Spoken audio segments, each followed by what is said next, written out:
With that, I would like to introduce Kathy and Jenny, our local committee chairs. Hello. We are really looking forward to having you come to Birmingham. I actually live in Tuscaloosa, so I'll be heading over to Birmingham as well to meet you there. And as Jamie and Mary Todd have said, we have some wonderful experiences for you, waiting for you in Birmingham that really pick up on these themes that they have expressed. In dealing with grief and dealing with lament, we will be exploring civil rights sites here in Birmingham, as well as providing an opportunity after the event to go to Montgomery. And so I'm going to pull up my screen here so I can share with you what I have here. Let me see. Sorry about that, taking me just a moment.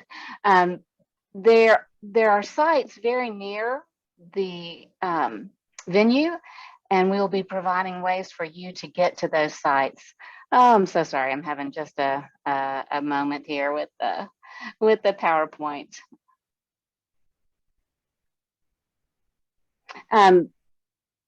Sorry, Jenny. Jenny, will you talk about restaurants for a minute and other things, and then we'll come back to this while I get it. I'm sorry. I thought I had it ready. No problem. I'm happy to.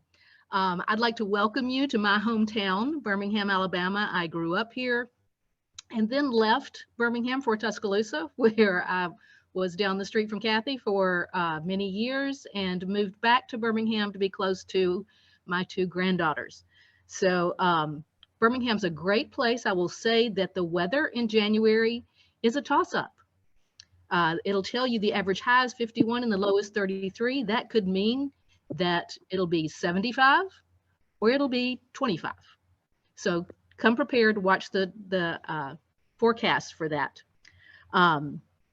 Looking at restaurants, we have some famous chefs and some 5-star Michelin star restaurants in town, but I was going to talk, I haven't visited a lot of those because if you've been to 5-star restaurants, they're not very affordable. So I'll tell you about some of my favorite restaurants around Birmingham. Birmingham in the turn of the century was home of a very large Greek population, and a lot of our really good restaurants in Birmingham have a lot of good Greek food. As a matter of fact, one of those is the Bright Star, and it is America's oldest family-owned restaurant, founded in 1907. Great seafood, great steaks. I strongly recommend it. Barbecue, my favorite is Saw's in Homewood, the original, not the ones they've pushed out to the outer suburbs. Gus's Hot Dogs is an 11-minute walk from the BJCC. It's been there since 1947. Great place.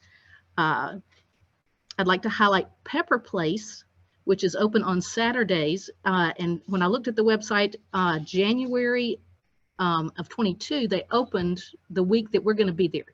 So if you're there on Saturday, maybe you can check that one out as well. Let's see. There is a website, and you might want to put this in the notes, bhamnow.com. And pretty much everything that's going on in Birmingham can be found on that website. It will tell you dates, things that are coming, places to eat.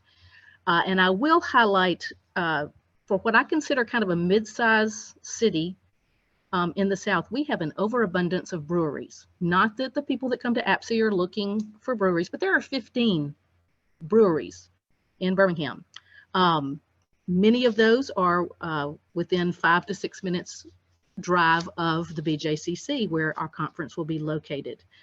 Also, the traveling show of Hamilton will be at the BJCC beginning January 24th to February 4th. So you probably will run into some actors and stage crew crossing the street, as they usually stay at the hotels where we'll be staying. I also noticed on that bhamnow.com, there's a Birmingham Ghost Walk going on when we're there. So that would be an interesting evening activity to do. There is a whole stretch of restaurants adjacent to the BJCC, so you don't have to have transportation. Everything from Southern Kitchen and Bar Texas de Brazil, Uptown Cantina, Eugene's Hot Chicken, Mugshots. There is a Top Golf multi-tiered golf experience where you can rent a bay with your friends. The bays are climate controlled, so even if it's very cold, you can play golf in that tiered structure. Some great shopping. The Summit is not far from there, and Shops of the Colonnade. So we welcome you to Birmingham. We hope you get a chance to see our friend Vulcan while you're there. And if you have any questions, just send them our way. Thank you, Jenny. That's great.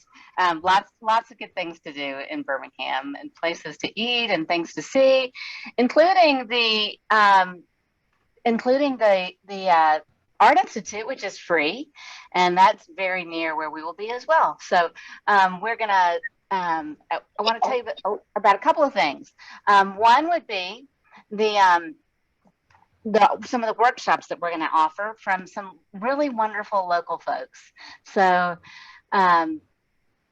we will have John Scalisi, who is a Birmingham artist. His art form is primarily with drumming, and so if you're just needing something really good to refresh your soul, this is a fabulous way to do it, to participate in this workshop where you'll get to be led in this drumming experience. And he's an incredible facilitator. And so it's more than just drumming. It is really about community. And that's one of the things that we know we're needing now. And so participating in this is a great way to reconnect with others. We'll have an improv workshop, and that will be led by a local comedian and improv facilitator. He has worked with our local theater here in Tuscaloosa, and he's just a dynamic leader, and that will be a lot of fun. And again, just a way to refresh your soul and maybe a reset of just allowing yourself to let your hair down and be creative. One of my favorite artists from Tuscaloosa is Scott McQueen. He is the Kentuck artist in residence under the big red dog, is what we say. If you have a chance to hop on over to Tuscaloosa while you're in Birmingham, the Kentuck Art Center is an amazing folk art center, and some really fine artists have art there. And Scott will be inviting participants to use found objects to create some fun artwork. So another way just to have some creative expression, and maybe take a gift home, right? You're always looking for something to take back to folks you love. And another opportunity for that would be with one of our Birmingham locals, Soapy Jones. And that is her name, Soapy Jones. And Soapy will teach you how to make soap. And it is delightful and lovely. Her soaps are amazing. And so that will be another fun workshop that will be available during the event. Pre and post events are going to be a little more serious tone. So we're taking a little bit of a shift here. Before and after the event, there will be opportunities, and during the event, there will be opportunities to visit the Civil Rights Institute there in Birmingham. It is an amazing museum. If you haven't been to one of the civil rights museums, such as the one in Memphis, this is an incredible opportunity that you really don't want to miss out on. Just to be in Birmingham and to take a deep dive into what happened, what really happened, what were the experiences, how were things unfolding there in Birmingham, and the work of those civil rights leaders. And of course, King's letter from a Birmingham jail. And we know that pastors in our own denominations were those that he was speaking to, of saying you need to take a stand. So the other wonderful thing about all these civil rights experiences are that they are very affordable. And so they will be a really affordable way to take to really study what happened.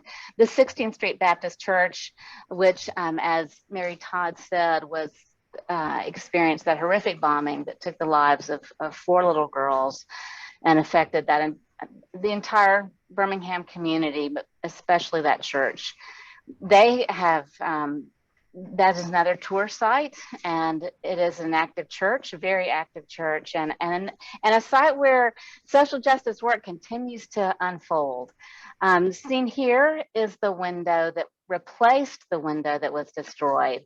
And the words on this window are, "You do to me, you do it to me." And so just this memorial image of whatever we do to one another, we do to Jesus. And so it's a really powerful experience to visit that church. And then in keeping with this theme, on Thursday night, we are going to have the opportunity to attend the play that is called Memoriam, and Memoriam. Did I get that right? Which is a kind of a reader's theater piece in which we'll hear the stories of some of the lynching victims from the Birmingham area. And so it was written by a local playwright. And again, that will just be another incredible way to experience and remember and honor those who have gone before us, and some of the suffering, some of the horrific suffering that has taken place on our own land. Across from the church and the park, and the church and the Civil Rights Institute, is Kelly Ingram Park. It is an incredible, it's a very accessible park, and it's not a very long walk. So even if the weather isn't particularly great while you are here, it is an incredible experience. You're seeing two of the different sculptures in this park. Each one tells a different aspect of the story of the civil rights movement. And so here you see the pastors kneeling, and you also see this memorial to the children, the young women who were killed and being set free to new life and honoring their lives. In addition, we're offering a trip on the Sunday when the conference ends to Montgomery, because there the Equal Justice Initiative has created an amazing memorial. It is the Memorial for Peace and Justice, and it is a tribute to all the lynching victims in our country. Each one of those pillars that you see hanging there is a different county of our country, and the known names are etched onto these pillars. And there's another part of the memorial that honors those names we don't even know, because we know of all the thousands of victims, that there are so many more we don't even know. And then this is an incredible park also that has sculptures that help tell that story, like the one you see here of enslaved peoples. In addition to that memorial, there's also the Legacy Museum. This museum is in some ways similar to the museum in Birmingham or the Civil Rights Museum in Memphis, but it takes it a step further, and that the title, the Legacy Museum, tells the story from enslavement to incarceration.